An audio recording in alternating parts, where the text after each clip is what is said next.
यहोशू की किताब उसका 3 अध्याय 1, 2 और 3 वचन हम पढ़ेंगे।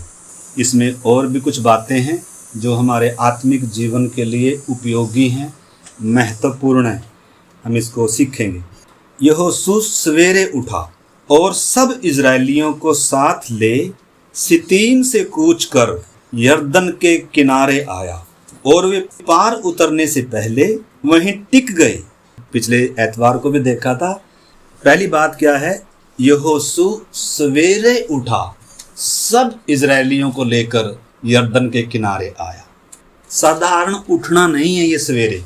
अगर एक व्यक्ति यरदन पार करना चाहता है, प्रभु के साथ और गहरे संबंध में आना चाहता है, तो उसको क्या करना पड़ेगा? आत्मिक तौर पर जागृत होना पड़ेगा। आत्मिक तौर पर भी और शारीरिक तौर पर भी सुबह उठना पड़ेगा। अगर आप सुबह नहीं उठते हैं तो आपको यरदन पार करने का आपके सामने कोई लक्ष्य ही नहीं है। अगर आप सुबह का समय में और आप अगर सुबह का समय सोए हुए हैं, आत्मिक तौर पर भी अब समय आया है, नींद से जाग उठो। रोमियो 13 का 11 में हमने पढ़ा था। जो वीरवार को हम विषय सीख रहे हैं, कौन सा विषय है? समय को पहचानो। जाग उठने की घड़ी है इस समय।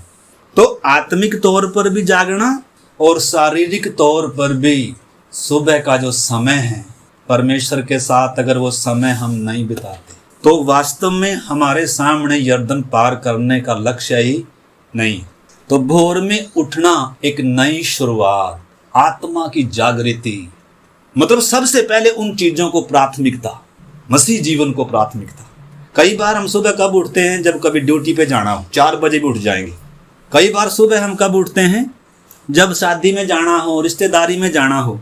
लेकिन न केवल संडे के दिन, रविवार के दिन हम सुबह उठते हैं, तैयारी करते हैं, समय से प्रार्थना में आते हैं, बल्कि हर दिन व्यक्तिगत एक समर्पण आना। आपको मालूम है, परमेश्वर ने इन इजरायलियों को 40 साल तक सुबह उठाया है। मन्ना कितने बजे दिया? अगर सुबह नहीं उठते हैं तो यरदन अभी दूर है, कनान अभी दूर है।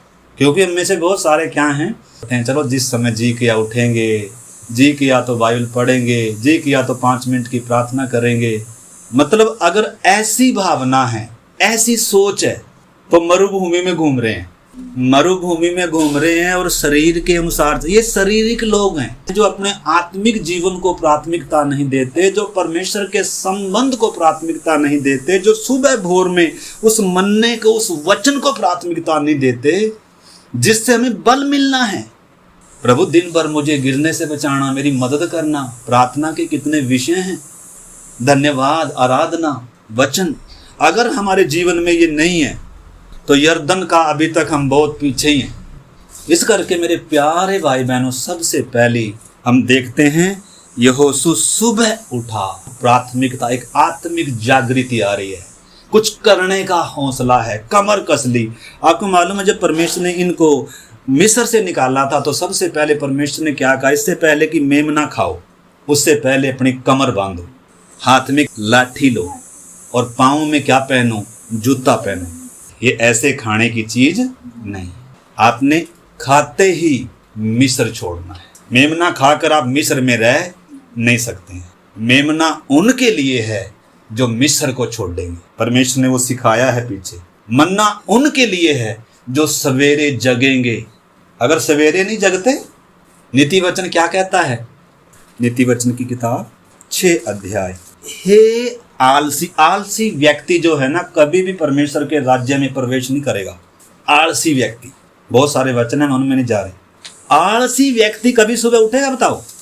आत्मिक क्षेत्र में, मसीही जीवन में वो व्यक्ति कभी कामयाब नहीं होगा जो सुबह लेट उठता है, जिसके जीवन में कोई लक्ष्य नहीं है, प्रार्थना का कोई मन नहीं है, वचन का कोई मन नहीं है, परमेश्वर की इच्छा पूरी करने का कोई इरादा नहीं है, प्रभु के साथ चलने का कोई उद्देश्य ही नहीं है कि आज दिन भर मैंने मेरे प्रभु के साथ चलना है, दिन भर मैंने परीक्षाओं का सामना करना है, आत्मा से बल पाना है, प्रार्थनाओं में बल पाना है। तो इधर क्या लिखा है? हे आलसी, चिंटियों के पास जा और उनके काम पर ध्यान दे और बुद्धिमान हो जा। सारी सृष्टि को परमेश्वर ने हमें सिखाने के लिए बनाया है, हमसे बात करता है सृष्टि के द्वारा भी। देखो ना, कोई नींद ही नहीं है, रात में भी लगी हुई, लेकिन हम रात में भी सो लिए और सुबह भी सोए पड़े, प्रार्थना में लेट। तो ये अच्छे संकेत नहीं, आलसीपन है ये, सुस्ती। और सुस्त लोग कभी कुछ पाएंगे नहीं।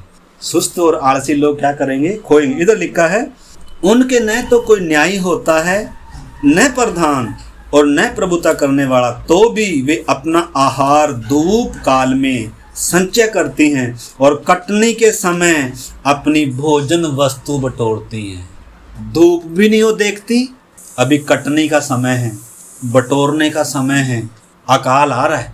परमेश्वर ने यूसुफ को दिखाया 6-7 साल बहुतायत के हैं और 7 साल के बाद क्या आने वाला है?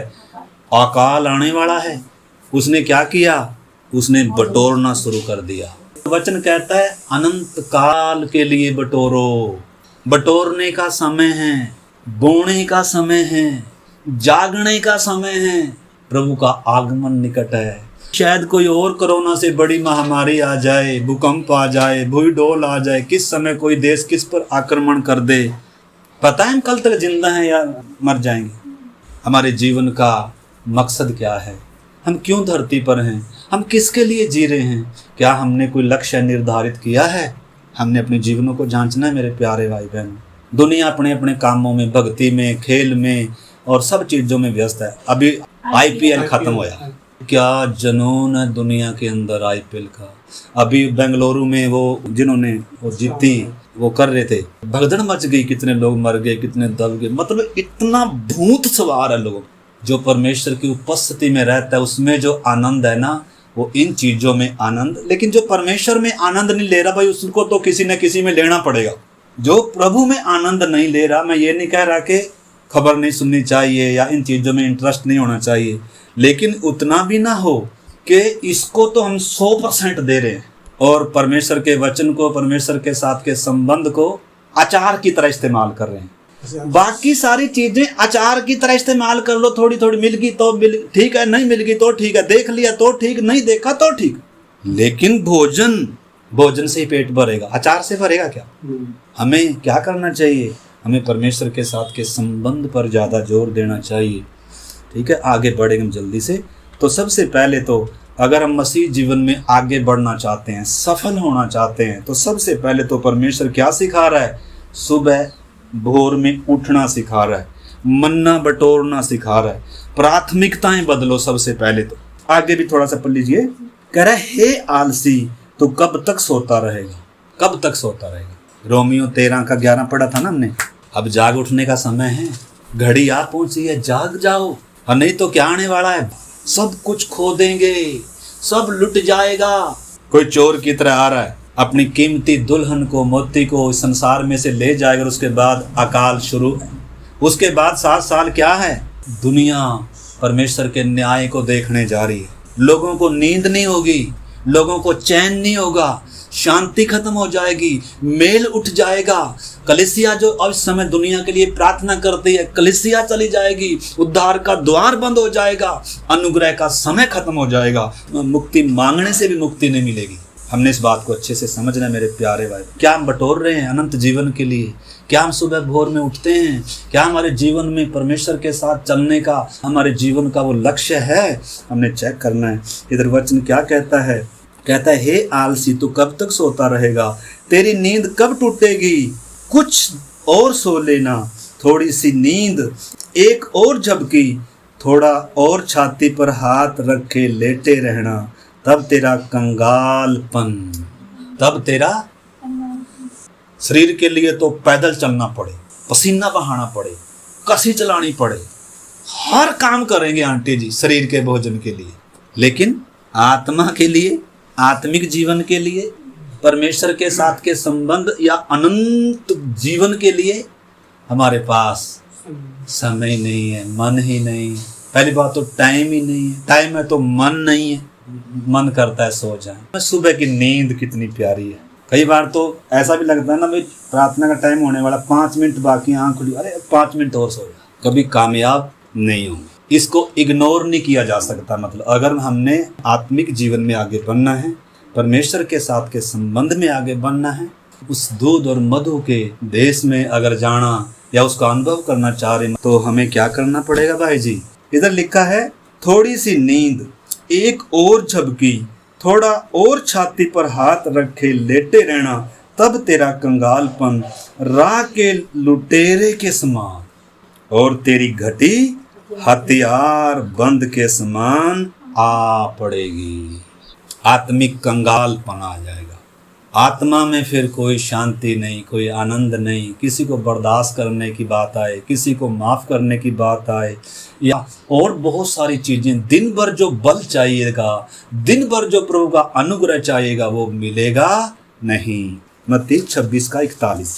गतसमनी बाग में यीशु मसीह है और बार बार प्रार्थना कर रहे हैं और चेले आप सोए पड़े, शारीरिक लोग सोए पड़े। 41 पढ़ लीजिए। जागते रहो और प्रार्थना करते रहो। लेकिन चेलों को चाहे कितना बोल लो, शारीरिक है ना अभी तक, जो शरीर को ज्यादा महत्व देते हैं, नींद पूरी होनी चाहिए। तो नींद तो पूरी हो जाएगी, शरीर की कामना इच्छा सब पूरी हो जाएगी, लेकिन आत्मा में कंगालपन आ जाएगा। दिन भर तो वैसे ही दुनिया भर के काम है, फिर कहाँ की प्रार्थना थी। कुछ लोग सोचते दिन में खा लिए, दिन में प्रार्थना करेंगे। दिन में प्रार्थना अलग चीज है, सुबह की प्रार्थना अलग चीज है। सुबह का उठना अलग, वो चीज दर्शाता है आपकी प्राथमिकताएं क्या हैं, आपके अंदर चल क्या रहा है। प्रभु ने कहा जागते रहो और प्रार्थना करते रहो। निश्चय के शरीर रुकावट है, लेकिन आत्मिक लोग क्या करते हैं? शरीर के अनुसार नहीं, आत्मा के अनुसार फैसला करते हैं, जागते हैं, वचन पढ़ते हैं, प्रार्थना करते हैं। आपको मालूम है ये जब जाग नहीं रहे हैं तो क्या करेंगे बताओ? यीशु का इनकार करेंगे। जब ये जाग नहीं रहे हैं, प्रार्थना नहीं कर रहे तो क्या करेंगे? पतरस ने तलवार चलाकर कान काट दिया, तो सारा दिन हम क्या चलाएंगे? तलवार चलेगी हमारी।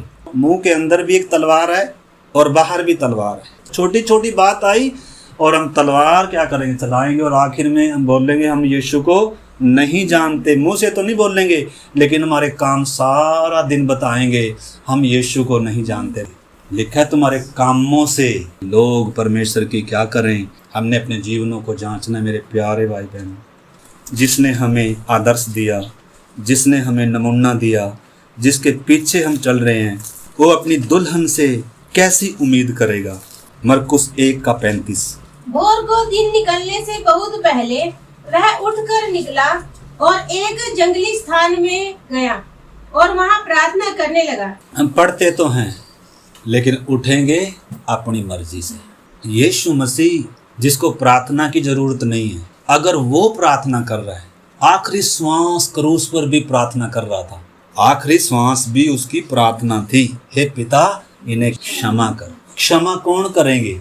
नहीं तो हम तो किसी को क्षमा ही नहीं करेंगे, किसी से क्षमा भी नहीं मांगेंगे, क्योंकि यीशु मसीह का जीवन हम में नहीं होगा। यीशु की बातें मालूम हो सकती हैं, लेकिन यीशु का जीवन जीने के लिए हम बुलाए गए हैं। हमने इस बात को समझना मेरे प्यारे भाई बहन।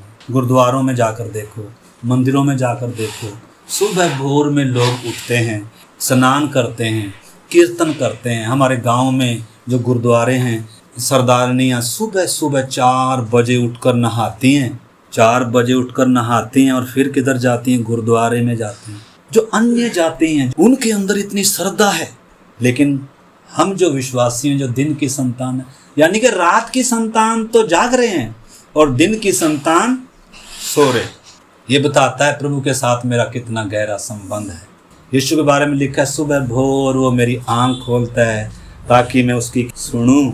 इधर प्रभु यीशु मसीह लिखा है भोर को दिन निकलने से पहले वह उठकर निकला और एक जंगली स्थान में गया और वहां प्रार्थना करने लगा।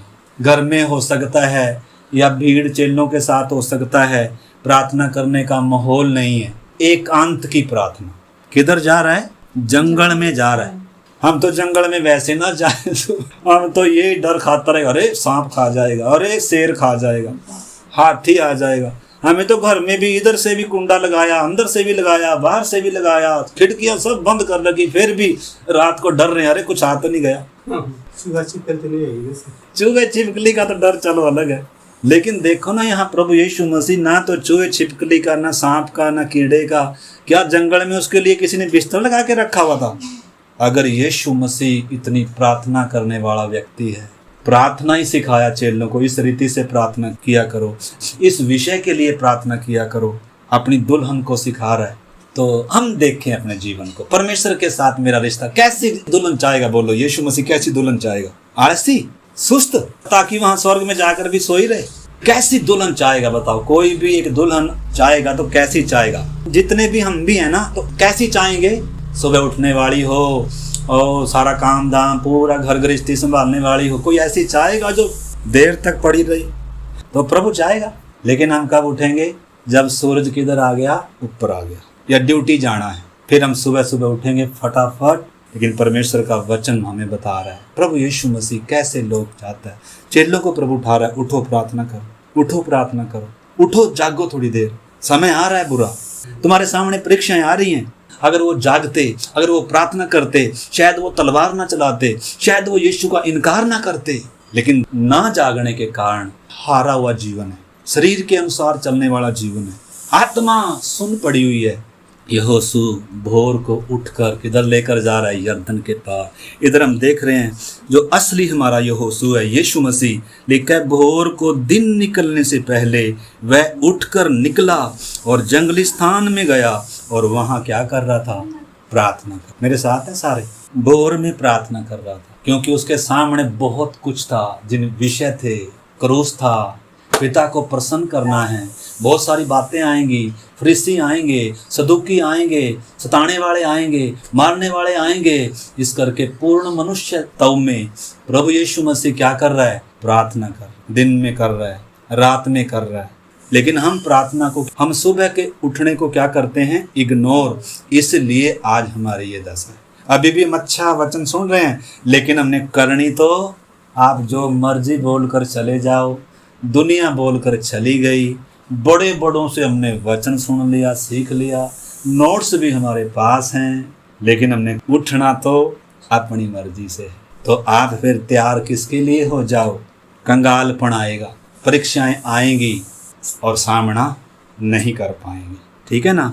आगे एक बात और सीख, यहोशू 3 का 1 आयत में, यहोशू सवेरे उठा और इजरायलियों को साथ ले सित्तीम से कूच करके यरदन के पास आया। उधर वो टिक गए। तो ये कौन सी बात है? सित्तीम से निकलकर। सित्तीम मैंने पिछली बार भी बताया था, सित्तीम क्या है? जहां इजरायलियों ने मूर्ति पूजा करी, अन्य जाति मुआबियों के साथ संबंध बनाए और उनके देवताओं की यज्ञों में जाकर उपासना करी। ये वो सित्तीम है। विश्वासी तो हैं, लेकिन अन्य जातियों के साथ व्यभिचार है, मूर्ति पूजा है। विश्वासी हैं, मन्ना खाते हैं। दूसरी बात जो हम सीखे, अपने सित्तीम को छोड़ना है, पाप के उस जीवन से बाहर आना है, मिलावटी जीवन से, समझौते के जीवन से भी हमने बाहर आना है।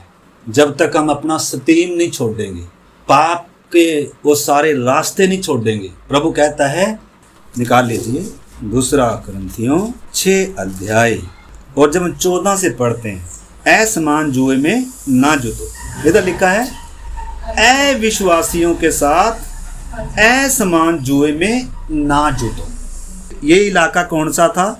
असमान जुए में जुत गए, अन्य जातियों मुआबियों के साथ जुए में जुत गए और फिर उनसे प्रभावित हो गए, संसार से प्रभावित हो गए, संसार की खूबसूरती देखकर प्रभावित हो गए, अन्य जातियों के साथ रिश्ते भी जोड़ लिए, रिश्ते ही नहीं जोड़ लिए, व्यभिचार कर रहे हैं और क्या कर रहे हैं? उनके यज्ञों में जा रहे हैं और मूर्ति पूजा कर रहे हैं। कौन है? परमेश्वर के लोग। आज हम अपने जीवन को देखें, कहीं हम सित्तीम में तो नहीं रह रहे। सित्तीम को छोड़ना है, पाप को छोड़ना है, तभी आत्मिक जागृति आएगी। पाप को जब तक नहीं छोड़ेंगे, पाप से जब तक मन नहीं फिराएंगे, पाप को जब तक नहीं पहचानेंगे, परमेश्वर किस चीज से दुखी होता है, कौन सी चीज है जो मुझे परमेश्वर के साथ संबंध को तोड़ता है, मतलब उस मिलावटी जीवन से, उस समझौते के जीवन से, उस पाप के जीवन से भी हमने क्या आना है? बाहर आना है, तभी यरदन पार कर सकते हैं। अन्यथा किधर ही रहेंगे? यरदन पार नहीं होंगे। सित्तीम को छोड़ना पड़ेगा। मैंने पहले भी बताया, सपनों में कनान में नहीं जाएंगे। अगर सुबह भोर में उठते नहीं है तो सपनों में किधर नहीं जाएंगे? हकीकत में जाना पड़ेगा। और इधर भी हम देख रहे हैं अपने स्टीम को छोड़ना है, अपने स्टीम से निकलना है। लिखा है अविश्वासियों के साथ असमान जुए में ना जुतो, क्योंकि धार्मिकता और अधर्म का क्या मेल जोल, या ज्योति और अंधकार की क्या संगति, और मसीह का बलियाल के साथ क्या लगाव, या विश्वासी के साथ अविश्वासी का क्या नाता। ये नाते तोड़ने पड़ेंगे, ये मित्रता तोड़नी पड़ेगी संसार के साथ, मुआबियों के साथ। आपको मालूम है आजकल मैंने बताया था ये मोबाइल भी क्या है, मुआब भरा पड़ा इसमें, इसको भी क्या करना, सोशल मीडिया से भी दूरी करनी पड़ेगी। फालतू की जो एप्स हैं, फालतू का जो इंस्टाग्राम है, फालतू का जो फेसबुक है, फालतू की जो चीजें हैं, अगर आप आत्मा में परमेश्वर के साथ के संबंध में, पवित्रता में, विश्वास में बढ़ना चाहते हैं तो आपको निर्णय करना पड़ेगा मैं इस चीज का उपयोग नहीं करूंगा। ये नहीं है कि प्रार्थना भी कर रहे हैं, प्रार्थना में तो उठते फिर आईपीएल किसका मैच चल रहा है, या दुनिया भर की ऐप संसार से भी जुड़े हुए हैं। संसार से जुड़ना गलत नहीं है, लेकिन संसार के पीछे जो वो शक्ति काम करती है, संसार की जो सोच है, संसार की जो मानसिकता है, उसके समान नहीं बनना। इस चीज को हमने क्या करना पड़ेगा, समझना पड़ेगा। इधर लिखा है और मसीह का बलियाल के साथ क्या लगाव, या विश्वासी का अविश्वासी के साथ क्या नाता, और मूर्तियों के साथ परमेश्वर के मंदिर का क्या संबंध, क्योंकि हम तो जीवते परमेश्वर का मंदिर हैं। जैसा परमेश्वर ने कहा है मैं उनमें बसूंगा और उनमें चला फिरा करूंगा, और मैं उनका परमेश्वर होऊंगा और वो मेरे लोग होंगे। इसलिए प्रभु कहता है उनके बीच में से निकलो। तो अपने स्टीम में से निकलना है। मोबाइल में भी अगर स्टीम है तो मोबाइल में से भी स्टीम को निकालना है, अपने मन में से स्टीम को निकालना है। आप भी स्टीम में से निकलना, उस पाप भरे वातावरण में से जहाँ क्या जगती हैं देख देख कर, संसार की सुंदरता देखकर, मोबाइल में अच्छे स्टेटस देखकर। मोबाइल में अच्छे स्टेटस क्यों लगाते हैं बताओ? अपनी सुंदरता दिखाने के लिए। आत्मिक व्यक्ति की पहचान आत्मिकता, अच्छे काम दिखाएं, मसीह को दिखाएं, अपने आप को नहीं। हमारे स्टेटस पर कईयों का तो हर दिन बदल जाता है, कभी काला मुंह, कभी सफेद मुंह, कभी नीला मुंह, कभी लाल मुंह, लेकिन जो नहीं है वो दिखाने का क्या है, प्रयास। माफ करना मेरी बहन, लेकिन ये सच्चाई है। चाहे मैं भी हूँ, मैंने भी स्टेटस लगाया हुआ है, एक अच्छा सा टाई टुई लगा के मैंने भी लगाया, लेकिन वो दिखाने के लिए नहीं, अपनी पहचान के लिए लगाया हुआ, और उसको बदलते नहीं, बार बार लगा दिया तो लगा दिया। तो मतलब ये चीजें भी क्या हैं, हमें कहीं ना कहीं क्या कर रही हैं, शरीर में लेकर आ रही हैं, आत्मा से निकालकर शरीर में लेकर आती हैं, शारीरिक बनाती हैं चीजें में। शरीर पर मन लगाना, शरीर को दिखाना, ये क्या है? वचन कहता है शरीर पर मन लगाना तो मौत है, आत्मा पर मन लगाना जीवन और शांति है। ठीक है ना? तो इधर आप पढ़ सकते हैं वचन अभी। तो दो बातें आज हमने मुख्य तौर पर देखी हैं। भोर में यहोशू उठकर इजरायलियों को लेकर यरदन किनारे जा रहे हैं। साधारण उठने की बात नहीं है, बल्कि आत्मिक जागृति की बात है, कमर कसने की बात है, प्राथमिकता देने की बात है। आत्मिक तौर पर भी और शारीरिक तौर पर भी सुबह भोर में उठना कामयाब पक्का होंगे, मसीह जीवन में भी, बाकी बातों में भी।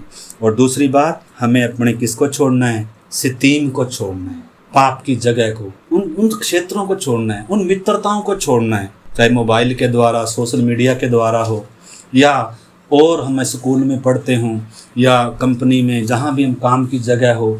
हम अन्य जातियों के साथ रहते हैं, लेकिन अन्य जातियों की रीति पर नहीं, अन्य जातियों की मानसिकता के अनुसार नहीं। ज्योति का और अंधकार के साथ क्या नहीं है, कोई मेल नहीं है। लेकिन इजरायलियों ने क्या किया? ज्योति ने अंधकार से क्या किया? मेल किया। उधर 23,000 लोग मारे गए। परमेश्वर बता रहा है कि मैं पवित्रताई से प्रेम करता हूँ और पाप से मुझे क्या है? घृणा। मैंने तुम्हें दाम देकर खरीदा है, तुम मेरे हो, अलगदाई में चलो, पवित्रताई में चलो, मैंने बड़े उद्देश्य से तुम्हें चुना है। कलीसिया का मतलब ही क्या है? संसार में से दाम देकर खरीद कर अलग किए हुए लोग हैं कलीसिया। वो है कलीसिया का अर्थ, संसार में से खरीद कर, क्योंकि बिके हुए थे पाप के हाथ, शैतान के हाथ, और मौत राज कर रही है सारे संसार के ऊपर। लेकिन यीशु मसीह क्यों बलिदान हुआ? उधर ही हमें उद्धार नहीं दिया जंगली में, बल्कि जंगली से क्या किया? उसने काट के बपतिस्मे के द्वारा अपने में साँट लिया, नई सृष्टि बनाया। तो ये भी यर्दन भी बपतिस्मे को भी छाया है। इन दिनों जिन्होंने बपतिस्मा नहीं लिया वो क्या करना है, यर्दन पार करें।